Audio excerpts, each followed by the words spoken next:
Mauritius ভারতকে তাদের দুটি দ্বীপ উত্তর ও দক্ষিণ আগালেগা লিজ দিতে চলেছে। ভারত মরিশাসে $250 মিলিয়ন একটি গোপন প্রকল্প তৈরি করছে। এটা মরিশাসের মূল ভূখণ্ড থেকে 1000 কিলোমিটার দূরে। স্যাটেলাইট ছবিতে 3 কিলোমিটার দীর্ঘ একটি রানওয়ে এবং গভীর জলের জেটি দেখা যায়। এর মা ভারতের গুপ্তচর বিমান, যাকে আমরা বলি P-8I, পেসাইডনের সাথে মিলে যায়। তো মরিশাসের 70% জনসংখ্যা ভারতীয় বংশোদ্ভূতই। তাদের পূর্বপুরুষের শিকড় ভারতে এবং সেখানে হিন্দু ধর্মই প্রধান ধর্ম।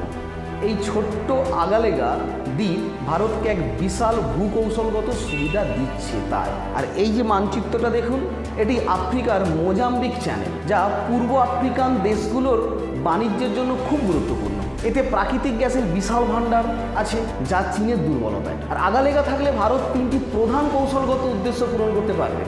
কেন? 1 নম্বর হচ্ছে গুপ্তচর বৃত্তির সোনার কেন্দ্র।